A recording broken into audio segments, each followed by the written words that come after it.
Mrs. Watson is a 51-year-old female. While doing her daily household chores, she suddenly experienced feeling tired. She went to see her GP and complains of feeling irritable, difficulty in falling asleep, vaginal dryness, and hot flashes on her face for the last 4 days. Her vital signs, height and weight were taken and recorded as BP 130/82, heart rate 80 BPM, and body mass index of 30.5 kilograms per meter squared. Her GP ordered diagnostic and laboratory exams such as ultrasound, mammogram, and pap smear to rule out possible diagnosis since hyperthyroidism cannot be suspected because other physical exam was normal. Uterus was intact and other tests was observed to be normal as well.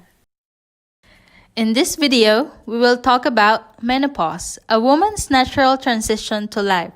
Female reproductive system is a complex system that involves relationship between the brain center, pituitary gland, and ovaries. They secrete hormones responsible with female's monthly cycle.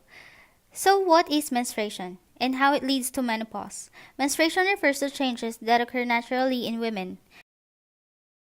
The hypothalamus secretes gonadotropin-releasing hormone, GnRH, which stimulates the anterior pituitary gland to secrete follicle-stimulating hormone, FSH, that is responsible in increasing level of estrogen, and luteinizing hormone, LH, which aids in ovum maturation and triggers ovulation. On the first phase of menstrual cycle, which is the follicular phase, the FSH stimulates growth of ovarian follicles. The dominant follicle will grow faster initially as primordial follicle. That later becomes a mature follicle. During this cycle, the estrogen levels will rise significantly, and it will inhibit the secretions of FSH. So when the estrogen level is high, it stimulates secretions and increased production of LH. This cycle is called luteal phase. Ovulation occurs. The corpus luteum starts to degenerate, wherein the effects are to decrease estrogen, increase inhibin, and increase level of progesterone. Progesterone stimulates endometrial growth, which results in menstruation.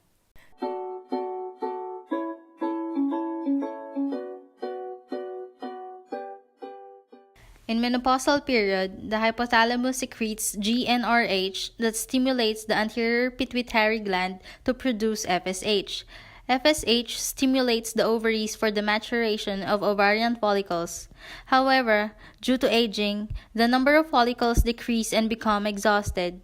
Follicle-stimulating hormones are unable to attach to their receptors, resulting to depletion of follicles. Maturation of follicles does not occur, and ovulation does not take place, which lead to decrease in progesterone and eventually menopause. Depleted follicles also decreases estrogen and inhibin B levels, which are the chemicals that stimulate release of FSH in the ovaries. Thus, a decrease in negative feedback mechanism happens, then continues to significantly increase FSH, which leads to follicular death in ovaries.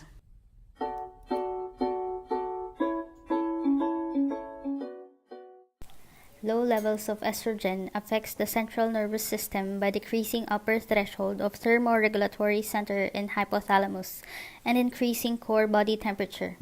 Then occurs vasodilation and sweating, progressing to hot flashes, night sweats, and sleep disturbance.